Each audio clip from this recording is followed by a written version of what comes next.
গিনি বিসাওয়ে আজ ভাগ্য নির্ধারণের দিন।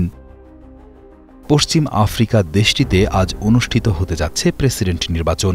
বর্তমান প্রেসিডেন্ট উমারো সিসোকো এমবালো কি পারবেন গত ৩০ বছরে দেশটির কোনো নেতা টানা দ্বিতীয় মেয়াদে ক্ষমতায় থাকতে পারেননি? সেই অভিশাপ কাটানোর লক্ষ্যেই এবার ব্যালট যুদ্ধে নেমেছেন এমবালো। টানা দ্বিতীয় মেয়াদে ক্ষমতার জন্য প্রেসিডেন্ট এমবালোকে লড়তে হচ্ছে আরও ১১ জন প্রার্থীর সঙ্গে। এর মধ্যে তার মূল প্রতিদ্বন্দ্বী হিসেবে ভাবা হচ্ছে ফার্নান্দো ডায়াসকে। ডায়াস রাজনীতিতে কিছুটা নতুন মুখ হলেও তিনি দেশটির স্বাধীনতা যুদ্ধের নেতৃত্বদানকারী বিপ্লবী দলের সমর্থন পাচ্ছেন। তবে বিশ্লেষকরা বলছেন লড়াইটা বেশ হাড্ডাহাড্ডি হতে পারে। নির্বাচনে জেতার জন্য একজন প্রার্থীকে ৫০% বেশি ভোট পেতে হবে। যদি কেউ এককভাবে তা না পান তবে নির্বাচন গড়াবে দ্বিতীয় ধাপে বা রান অফে।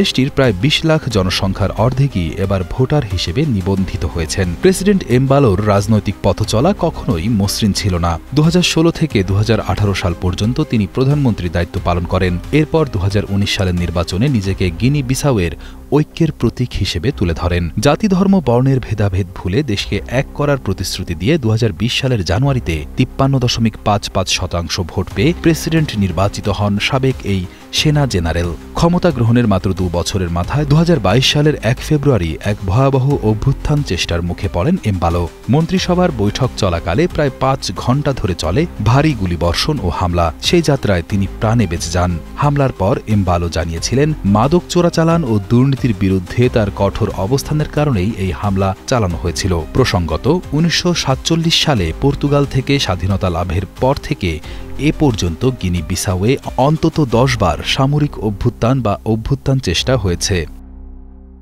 আন্তর্জাতিক অঙ্গনেও এমবালো বেশ সক্রিয় ছিলেন। ২০২২ সালে তিনি পশ্চিম আফ্রিকান দেশগুলোর জোট ইকোওয়াসের চেয়ারম্যান নির্বাচিত হন।